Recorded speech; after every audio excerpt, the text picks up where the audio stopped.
तो दोस्तों जरा तुम सोच के देखो कि तुम अपने स्कूल के सबसे ज्यादा अनपॉपुलर और भोंदू लड़के हो। वैसे ये कोई सोचने की बात नहीं है, मुझे पता है कि तुम ऐसे ही होगे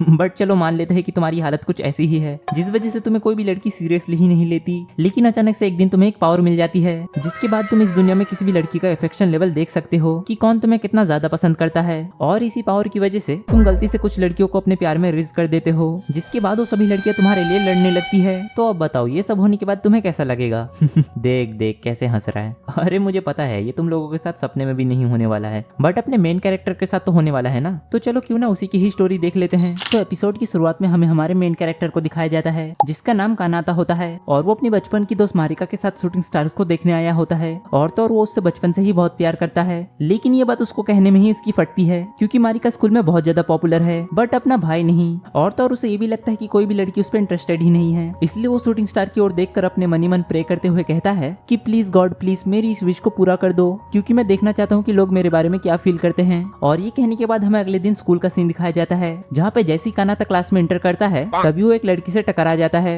और जब वो अपनी आंखें खोलता है तो वो देख पाता है कि कौन कौन उस पर कितना इंटरेस्टेड है। लेकिन हाँ, इससे वो सबका नहीं बस लड़कियों का ही लव मीटर देख पा रहा होता है। और वैसे भी वो लड़कों का लव मीटर देख के भला करेगा भी क्या, वो तुम्हारी तरह गे थोड़ी ना है।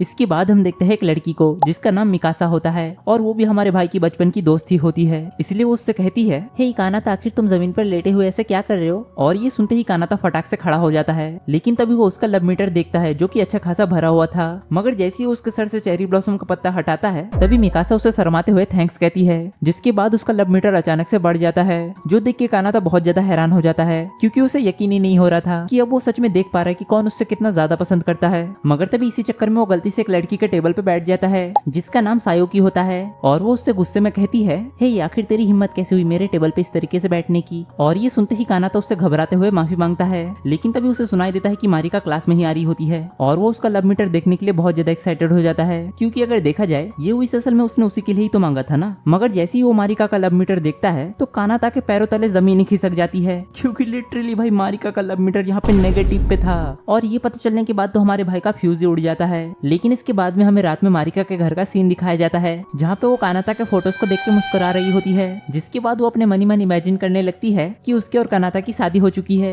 और वो दोनों हनीमून के लिए एक आइलैंड पे आए हैं जहाँ पे वो दोनों दिन रात बस सुपर स्मैश अल्टीमेट ही खेले जा रहे हैं। और ये सब सोच के ही वो बहुत ज्यादा शर्माने लगती है। मगर जैसे ही उसे अपनी रियलिटी याद आती है वो अपना हाथ जमीन पर पटकते हुए कहती है आखिर क्यों वो अपनी दिल की बात मुझे कन्फेस नहीं करता, क्या उसे दिखाई नहीं देता कि मैं उससे कितना ज्यादा प्यार करती हूँ। और ये सुनने के बाद तुम सबको भी पता चल चुका होगा कि मारिका एक्चुअली में कानाता से बहुत ज्यादा प्यार करती है, मगर उसका प्यार कानाता के लिए इतना ज्यादा हैवी होता है कि वो लव मीटर उस चीज को संभाल ही नहीं पाता और तभी इसीलिए कानाता को तब वो लव मीटर नेगेटिव में दिखा था। फिर इसके बाद हमें अगले दिन का सीन दिखाया जाता है जहाँ पे कानाता अपने मनी मन सोच रहा होता है कि आखिर मारिका का लव मीटर नेगेटिव में कैसे हो सकता है। मगर तभी वो सयुका का भी लव मीटर देखता है जो कि बहुत ज्यादा ही कम था, इसलिए वो कहता है कि अबे यार अगर इसका भी लव मीटर ऐसा ही रहा तो फ्यूचर में पक्का सयुकी मुझे बहुत बुली करेगी। मगर तभी सयुकी उसे इस तरीके से घूरते हुए देख लेती है, जिसके बाद वो उसे दीवार से सटाते हुए गुस्से से कहती है हे बेवकूफ आखिर तू मुझे ऐसे घूर घूर के क्यों देख रहा है, अगर तुझे मुझसे कुछ कहना है तो जल्दी बक। मगर यहाँ पे बेचारा कानाता आखिर उसे बोलेगा ही क्या क्योंकि उसकी तो पहले से ही फटी पड़ी है, इसलिए सयुकी उसे एक यूजलेस एनपीसी बोल के चली जाती है। इसके बाद हम देखते हैं कि कानाता आज स्कूल से अकेले ही घर जा रहा होता है, लेकिन तभी ऐसे ही रास्ते से चलते हुए उसे एक पार्क दिखाई देता है और इस पार्क में कानाता और मारिका बचपन में बहुत खेला करते थे। मगर तभी वो नोटिस करता है कि एक बच्ची के पैर पे चोट लगी है जिस वजह से वो छोटी बच्ची रो रही थी, इसलिए कानाता उस छोटी बच्ची को उसके घर छोड़ने चला जाता है। लेकिन तभी हमें पता चलता है कि वो लड़की कोई और नहीं बल्कि सायुका की छोटी बहन थी। और फिर इसके बाद जब सयुकी को पता चलता है कि कानाता ने ही असल में उसकी छोटी बहन की हेल्प की है तो फिर वो उसे थैंक्स कहती है। मगर इसके बाद जैसे ही कानाता यहाँ से जाने लगता है तभी सयुकी की छोटी बहन उसे रोकते हुए कहती है कि आप डिनर तक यहाँ पे नहीं रुक सकते, मेरी बड़ी बहन बहुत अच्छा खाना बनाती है। और ये सुन के सयुका भी उससे थोड़ा शर्माते हुए कहती है हाँ वैसे अगर तुम चाहो तो हमारे साथ डिनर कर सकते हो। मगर इसके बाद जैसे ही कानाता नोटिस करता है कि सयुका का लव मीटर थोड़ा सा बढ़ गया है तो वो डिनर के लिए मान जाता है। फिर इसके थोड़ी देर बाद हमें मारिका को दिखाया जाता है जो कि अब जाके स्कूल से आ रही होती है क्योंकि आज उसके स्कूल के क्लीनिंग कम्युनिटी में बहुत ज्यादा काम था।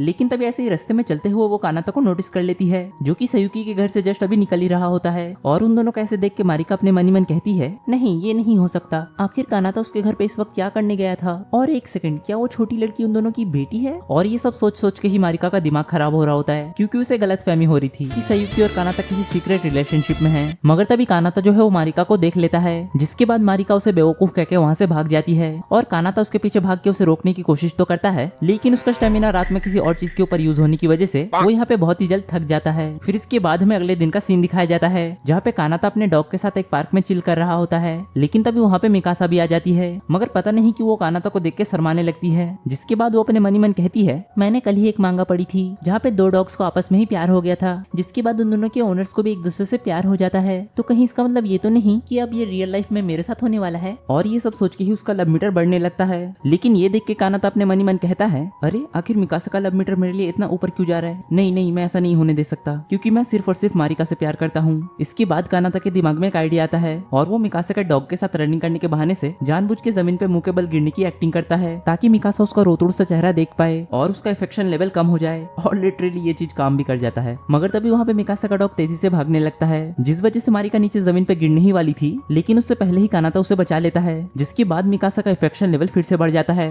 और ये देख के अपने भाई का फिर से दिमाग खराब हो जाता है। मगर तभी ये जो साला मिकासा का डॉग होता है वो फिर से कानाता के डॉग के पीछे भागने लगता है। इसी वजह से ये दोनों मिलकर एक साथ उस डॉग को रोकने की कोशिश करते हैं, लेकिन तभी वहाँ उस पार्क में मारिका भी आ जाती है और जब वो इन दोनों को इतना क्लोज में देखती है तो वो अपने मनी मन अजीबोगरीब इमेजिनेशन करने लगती है कि कानाता ने अब इस लड़की के साथ भी अपना सीक्रेट रिलेशनशिप शुरू कर दिया है, और ये सब सोच सोच के ही उसे बहुत ज्यादा गुस्सा आ रहा होता है। मगर तभी कानाता मारिका को देख लेता है, जिसके बाद मारिका कानाता को एक लौंडी आवाज कह के भाग जाती है, और फिर इसके बाद हमें मारिका के घर का सीन दिखाया जाता है जहाँ पे वो रोते हुए अपने मनी मन कह रही थी, आखिर मैं क्या करूँ, अगर ऐसे ही चलता रहा तो बाकी लड़कियां मुझसे मेरे कानाता को छीन लेगी। मगर तभी मारिका एक बुक में कुछ तो पढ़ती है जो पढ़ के उसके दिमाग में खुराफाती आइडिया आता है। इसके बाद वो अगले दिन स्कूल में कानाता से बिना एक्सप्रेशंस के ही बातें करने लगती है, और कानाता को यहाँ पे समझ नहीं आ रहा था कि आखिर मारिका को हुआ क्या है, इसीलिए वो मारिका को इम्प्रेस करने के लिए बास्केटबॉल में काफी अच्छा परफॉर्म करता है, लेकिन इससे मारिका को तो नहीं पता, मगर बाकी की दो लड़कियां उससे जरूर इम्प्रेस हो जाती है। इसके बाद जब उन सबकी स्कूल की छुट्टी हो जाती है तब कानाता मारिका को अपने साथ चलने के लिए कहता है, जिस बात पे मारिका भी मान जाती है। इसके बाद ये दोनों एक कैफे में आ जाते हैं जहाँ पे कानाता उससे बात करने की कोशिश तो करता है, लेकिन मारिका अभी भी उससे बात करते हुए कोई एक्सप्रेशंस नहीं दे रही थी, मगर अंदर ही अंदर उसे यहाँ पे उसके साथ अच्छा लग रहा था। फिर इसके बाद हमें अगले दिन स्कूल का सीन दिखाया जाता है जहाँ पे आज कानाता ने अपने हाथों से मारिका के लिए लंच बनाया था, और जब मारिका इसे टेस्ट करती है तो उसे ये खाना बहुत पसंद आता है, लेकिन मारिका अभी भी उसे कोई एक्सप्रेशन ही नहीं दे रही थी, इसलिए कानाता को लगता है कि ये खाना शायद उसे पसंद नहीं आया। मगर फिर उसे याद आता है कि वो बचपन से ही मारिका से कितना ज्यादा प्यार करता है और वो इस तरीके से हार तो बिल्कुल भी नहीं मान सकता, इसलिए वो थोड़ी हिम्मत जुटा के उससे कह ही देता है कि मारिका क्या तुम अगले दिन मेरे साथ डेट पे जाना चाहोगी। और ये सुनते ही मारिका के खुशी का तो कोई ठिकाना ही नहीं था। उसने तो अब तक ये भी इमेजिन करना शुरू कर दिया था कि उसकी और कानाता की अब तो शादी भी हो चुकी है, और कानाता के ऑफिस से आने के बाद वो उसे अपने हाथों से खाना खिलाती है, और तो और रात में उसके साथ सुपर स्मैश अल्टीमेट भी खेलती है, जो सब सोच के वो अपने मनी मन बहुत ज्यादा शर्माने लगती है। लेकिन तभी वो नोटिस करती कि वहाँ उन लोगों के पास सयुकी भी आ चुकी है, और सयुकी कानाता से कहती है कि उसकी छोटी बहन दोबारा से उससे मिलना चाहती है, इसलिए कल अगर वो उसके घर आया तो वो उसके लिए बहुत अच्छा खाना भी बनाएगी। और ये बात सुन के ये गधे का बच्चा भी मान जाता है, मगर तभी उसे याद आता है कि उसने तो अभी अभी मारिका से अगले दिन डेट पे चलने के लिए कहा है, और जब ये बात उसे रियलाइज होती है तो वो जमीन पे मुंह के बल गिर जाता है, जिसके बाद वो सयुकी से कहता है कि माफ करना सयुकी, लेकिन मुझे अगले दिन किसी और के साथ कहीं जाना है। फिर इसके बाद हमें अगले दिन का सीन दिखाया जाता है जहाँ पे कानाता और मारिका अपनी डेट के लिए अम्यूजमेंट पार्क में आए होते हैं, और वो दोनों वहाँ एक दूसरे के साथ काफी अच्छा टाइम स्पेंड कर रहे होते हैं। मगर वो दोनों जब डॉल्फिन्स के शो को देखने जाते हैं तब वहाँ के दो डॉल्फिन्स जानबूझ के उन दोनों के कपड़े गीले कर देते हैं, क्योंकि इन डॉल्फिन्स को भी तुम लोगों की तरह ही इनसे जेलस फील हो रही थी। मगर कानाता इन सब चीजों के लिए ऑलरेडी प्रिपेयर होके आया था, क्योंकि उसे लगा ही था कि एक्वेरियम में ये सब चीजें हो सकती है, इसीलिए वो अपने साथ एक्स्ट्रा कपड़े और टॉवल्स लेके आया था। लेकिन जब मारिका कपड़े चेंज करने जाती है तो वो तो वहाँ पे कानाता के टी शर्ट के साथ अलग ही नशे करने लग जाती है, और जब वो कानाता के टी शर्ट को पहन के बाहर आती है तो कानाता उसे देख के बिल्कुल पगला गया होता है। इसके बाद हम देखते हैं कानाता मारिका को एक क्यूट सा सील वाला कीचेन देता है, जो देख के मारिका बहुत ज्यादा खुश हो जाती है। मगर यहाँ पे कानाता को बिल्कुल भी समझ नहीं आ रहा था कि इतना सब होने के बावजूद आखिर मारिका का लव मीटर नेगेटिव में क्यों है, लेकिन तभी वो मारिका की प्यारी स्माइल देखकर सब कुछ भूल जाता है। और फिर इसके बाद हमें अगले दिन का सीन दिखाया जाता है जहाँ पे मारिका और कानाता जब एक साथ स्कूल जा ही रहे होते हैं तभी उन दोनों को पेड़ के पीछे से एक लड़की देख रही होती है, और वो कानाता को देख के अपने मनी मन मुस्कुराते हुए कहती है, ओह मेरे प्यारे कानाता, तुम आज भी बिल्कुल भी नहीं बदले, क्यों है ना। और फिर इसके थोड़ी देर बाद हमें क्लासरूम में पता चलता है इस लड़की ने असल में कुछ दिन पहले ही मारिका और कानाता के स्कूल में एडमिशन लिया होता है, और आज यहाँ उसका पहला दिन होता है, इसलिए वो सबको अपने बारे में इंट्रोड्यूस करते हुए बताती है कि उसका नाम नीनो है, और वो पूरे 10 साल के बाद यहाँ फिर से जापान में आई है। और लिटरली भाई इसको देख के क्लास के सभी लड़के तो पागल हो गए हैं, और अगर तुम लोगों को भी इसको देख के ऐसा ही फील हो रहा है तो रुको जरा सबर करो, क्योंकि लिटरली अगर तुम्हें इस लड़की की सच्चाई अगर पता चल गई ना तो तुम अपने आप से ही डिसअपॉइंट हो जाओगे। इसके बाद हम देखते हैं कि कानाता नीनो की ओर देख के अपने मनी मन कहता है, हे एक सेकंड, आखिर मुझे नीनो का लव मीटर दिखाई क्यों नहीं दे रहा है, जबकि मैं बाकी लड़कियों का अफेक्शन लेवल साफ साफ देख पा रहा हूँ। और जब कानाता अपने मनी मन ऐसे ही बड़बड़ा रहा होता है तभी नीनो उसी के ही पास वाले टेबल पे जाके बैठ जाती है, जिसके बाद वो दोनों एक दूसरे को अपना नाम बताते हैं। मगर कानाता यहाँ पे सोच रहा होता है कि ये लड़की मुझे इतनी जानी पहचानी सी क्यों लग रही है, जबकि मैं तो इससे अभी अभी मिला हूँ। इसके बाद हम लंच ब्रेक में देखते हैं कि सभी जो लड़के होते हैं वो नीनो को इम्प्रेस करने में लगे होते हैं, और तो और वो लोग उससे ये भी पूछ रहे होते हैं कि क्या उसका कोई बॉयफ्रेंड है। मगर नीनो तो यहाँ पे उन लोगों के जवाब दिए बिना ही सीधा कानाता के पास जाके चिपक के कहती कि उसकी तो ऑलरेडी कानाता के साथ एंगेजमेंट हो चुकी है। और ये सुन के तो अपना भाई बिल्कुल सदमे में ही चला जाता है। फिर स्कूल के बाद नीनो कानाता से कहती है कि मुझे माफ करना कि मैं तुम्हें स्कूल के बाद एक साथ घर चलने के लिए कह रही हूँ, लेकिन ये सुन के अपना भाई कहता है कि अरे अरे कोई बात नहीं। उसके बाद ऐसे ही चलते चलते ये दोनों एक पार्क में पहुंच जाते हैं, जो देख के नीनो उसे कहती है क्या तुम्हें पता है कानाता, मैं अपने दोस्तों के साथ इस पार्क में बचपन में बहुत खेला करती थी। और ये सुनते ही कानाता को एक फ्लैशबैक याद आता है, जहाँ पे वो बचपन में इसी पार्क में दो बच्चों से झगड़ रहा होता है ताकि वो दोनों उसके दोस्त का टेडी बियर उसे वापस कर दे, और वो दोनों लड़के उसे टेडी बियर वापस कर भी देते हैं, लेकिन इसलिए नहीं कि वो दोनों कानाता से डर गए थे। एक्चुअली में जब उन लोगों ने पेड़ के पीछे मारिका की डरावनी शक्ल देखी थी, उन लोगों की तभी फट गई थी। इसके बाद हम प्रेजेंट में आते हैं, जहाँ पे कानाता नीनो को बता रहा होता है कि वो भी बचपन में इस पार्क में मारिका और एक लड़के के साथ खूब खेला करता था। लेकिन ये कहते ही कानाता को एक चीज रियलाइज होती है कि बचपन में वो और मारिका जिस लड़के के साथ खेला करते थे, उस लड़के की आवाज बहुत हद तक नीनो से मिलती जुलती है। मगर तभी आखिरी में नीनो ही उसे कह देती है कि हे कानाता, क्या तुम मुझे पहचान नहीं पाए, क्योंकि मारिका ने तो आज मुझे स्कूल में ही पहचान लिया था। और ये सुनते ही कानाता और मेरे हम दोनों के ही पैरों तले जमीन खिसक जाती है, क्योंकि भाई ये कोई लड़की नहीं, ये एक लड़का है। इसके बाद नीनो कानाता को हग करते हुए कहती है कि तुम तो बिल्कुल भी नहीं बदले कानाता, बल्कि तुम तो पहले से भी बेहतर हो गए हो। और ये सब बातें वो उससे कही रही थी, लेकिन तभी वहाँ पे मारिका के नीनो से कहती है कि मेरे कानाता से अभी इसी वक्त दूर हट जा, वरना तेरे साथ बिल्कुल भी अच्छा नहीं होगा। और ये सुन के नीनो से कहती है मगर कानाता तो हम दोनों का ही बचपन का दोस्त है, और अगर मैं अपने दोस्त के थोड़ा बहुत क्लोज भी आ जाती हूँ तो इसमें कोई गलत बात तो नहीं है, क्यों है ना। लेकिन उसकी ये सब बातें मारिका कहाँ मानने वाली थी, वो तो उसको कूटने के लिए आगे बढ़ ही रही होती है। लेकिन तभी कानाता उसे रोकते हुए कहता है कि देखो तुम दोनों ही मेरे बचपन की दोस्त हो, इसलिए प्लीज मेरे लिए आपस में एक दूसरे के साथ लड़ो मत। और ये बात सुनने के बाद वो दोनों लिटरली कानाता को बेड पे ले जाके उसके साथ सुपर स्मैश अल्टीमेट खेलने लगते हैं, ताकि कानाता ना सही उसकी बॉडी ही ये डिसाइड कर सके कि उन दोनों में से उसके लिए नंबर 1 कौन है। मतलब सही है भाई, प्यार हो तो ऐसा हो, वरना ना हो। मगर तभी हम देखते हैं कि कानाता तो बस ये सब इमेजिन कर रहा था, बिल्कुल तुम लोगों की तरह, जैसे तुम लोग हर रात अपनी क्रश को इमेजिन करके अपनी जिंदगी की 2 कीमती बूंदे बहा देते हो ना, सेम बिल्कुल वैसा ही। इसके बाद हम देखते हैं कि नीनो कानाता के गाल पे किस करते हुए वहाँ से चली जाती है,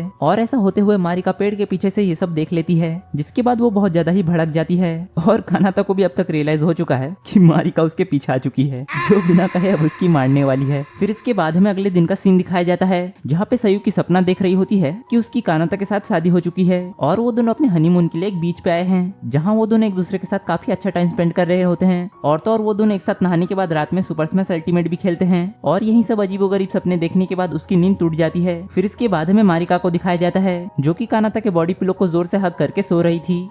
एक सेकंड, ये कुछ ज्यादा ही रिलेटेबल नहीं हो गया? क्योंकि हर रात मैं भी ऐसे ही सोता हूँ टीचर काजिमा के बॉडी पिलो के साथ। वैसे क्या तुम लोग भी ऐसे ही करते हो, या सिर्फ मेरे ही ऐसे अजीबोगरीब शौक है?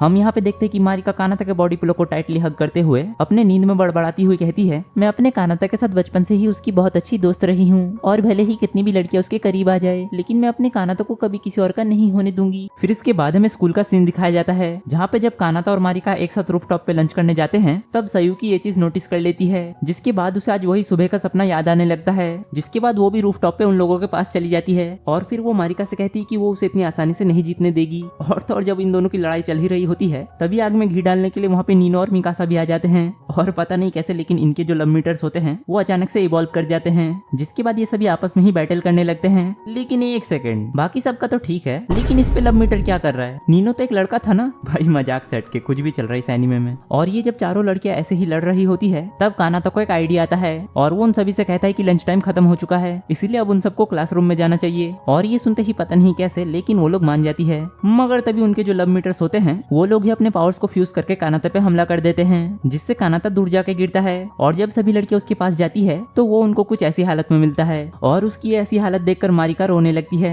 मगर तभी कानाता सभी लड़कियों के सामने मारिका से कह देता है कि वो सिर्फ और सिर्फ उससे ही प्यार करता है, और ये सुन के मारिका बहुत ज्यादा खुश हो जाती है। मगर इस बात से बाकी लड़कियां थोड़ी सी चिढ़ जाती है, जिसके बाद उनके बीच में फिर से कानाता के लिए लड़ाई शुरू हो जाती है। मगर इन सब चीजों की वजह से लिटरली मारिका का दिमाग खराब हो गया था, जिस वजह से उसका जो लव मीटर होता है वो गुस्से की वजह से बहुत ज्यादा बड़ा हो गया था, और फिर इसके बाद यहाँ बाकी लड़कियों का क्या होता है वो तो हमें पता नहीं चलता, बट यहाँ हमें अगले सीन में कानाता को दिखाया जाता है और जब वो अपनी आंखें खोलता है तो वो देखता है कि वो तो मारिका के गोद में सोया हुआ है। और तो और वो ये भी नोटिस करता है कि मारिका का जो लव मीटर है अब वो उसे दिखाई नहीं दे रहा है। इसलिए वो अपने मन ही मन सोचने लगता है कि अब तक उसने जो भी ये सब लव मीटर वाली चीजें देखी थी वो सब कुछ एक सपना था। बट जैसे ही मारिका उसे कहती कि आसमान से एक शूटिंग स्टार गिर रहा है तभी कानाता को उसका लव मीटर दिखाई देने लगता है। यानी अब तक ये जो भी सब हो रहा था वो एक सपना नहीं था। खैर वैसे भी मुझे इनसे क्या लेना देना, वैसे भी ये एनीमे बस यहाँ तक ही था। इस एनीमे के सीजन 1 के सिर्फ 8 ही एपिसोड बनाए गए हैं और लिटरली इसका हर एपिसोड लगभग 3 मिनट के आसपास का है। और जहाँ तक बात रही रेटिंग की तो मैं इस एनीमे को देना चाहूंगा 10 में से 7 नंबर। अच्छा चलो ठीक है, मारिका के लिए 8 नंबर। और अभी इसके सीजन 2 का कुछ अता पता नहीं है, बट हाँ इसकी मांगा अभी भी ऑन गोइंग है। इसलिए क्या तुम लोग चाहते हो कि मैं इसके मांगा को भी एक्सप्लेन करूँ या नहीं, ये तुम सभी मुझे कमेंट में जरूर बताना। बाकी इस वीडियो में एम करते हैं 1499 लाइक्स और 499 कमेंट्स का। उसके बाद ही मैं लाऊंगा इसके सीजन 2 के मांगा का वीडियो। इसलिए वीडियो जल्दी जल्दी चाहिए तो फास्ट लाइक कर देना और हो सके तो कमेंट शेयर सब्सक्राइब भी कर देना। बाकी अगर तुम्हें मेरी और भी ऐसी वीडियोस देखनी है तो स्क्रीन पे आई हुई 2 वीडियो में से किसी एक पे टैप करो, मैं तुम्हें वहीं पे मिलूंगा।